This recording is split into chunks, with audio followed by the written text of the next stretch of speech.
ఇది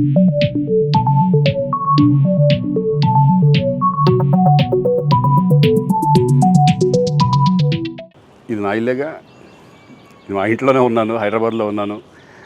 సో నేను విన్నాను పొద్దున్నుంచి, నాకు ఫోన్లు రావడం జరిగింది. నేను కూడా వీడియో క్లిప్ చూశాను. మన మీడియా మిత్రులు చాలామంది నన్ను అడిగి క్లారిఫై చేసుకున్నారు. వాళ్ళ దాంట్లో రాలేదు నాకు తెలిసి. చాలా ఇట్లా శ్రీకాంత్ ఇలా బెంగళూరులో రేవ్ పార్టీకి వెళ్ళాడు, హేమ వెళ్ళింది, ఈ టైప్లో ఏవో వచ్చినాయి.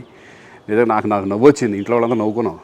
ఇదేంటిది, మొన్న ఏమో విడాకులు ఇచ్చి పిచ్చేశారు నా భార్యతో, ఈరోజేమో రేవ్ పార్టీలకి వెళ్ళాడు అని వచ్చేసినాయి. కానీ ఒకటి, వాళ్ళు కొంచెం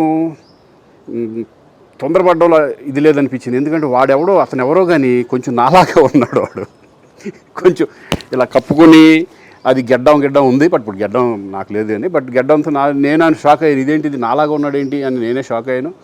సో దయచేసి ఎవరు నమ్మొద్దు. ఎందుకంటే రేవ్ పార్టీలకి వెళ్ళే కల్చర్ నాది కాదు, పబ్ కల్చర్ మనిషిని కాదు నేను. ఒక్కోసారి బర్త్డే పార్టీలకి వెళ్తాము, ఒకవేళ తెలియకుండా ఏదైనా వెళ్ళినా ఒక హాఫ్ అన్ అవర్ నుండి వచ్చేస్తాం తప్పితే అటువంటి ఏమీ లేదు. రేవ్ పార్టీ ఎలా ఉంటుందో కూడా నాకు తెలియదు. సో దయచేసి ఎవ్వరూ ఈ విషయాన్ని నమ్మొద్దు. హ్యాపీగా నేను హైదరాబాద్లో ఉన్నాను, మా ఇంట్లోనే. ఇప్పుడు మా ఇంట్లో నుంచే నేను ఇది చేస్తున్నాను.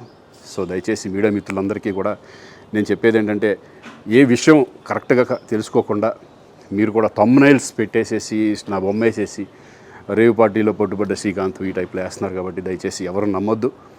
అది అతను అలాగా ఉన్నాడు అనే ఒక విషయంలో మీరు పొరపాటు పడి ఉంటారని నేను అనుకుంటున్నాను. దయచేసి అది నేను కాదు. Thank you. ఇటువంటి అన్నీ కూడా నిజంగా కొంతమంది, వాళ్ళందరికీ నిజంగా థ్యాంక్స్ చెప్పుకుంటున్నాను నేను.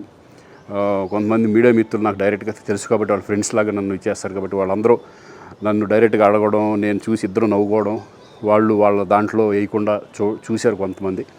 వాళ్ళందరూ కూడా నేను థ్యాంక్స్ చెప్పుకుంటున్నాను. దయచేసి ఇవన్నీ నమ్మొద్దు.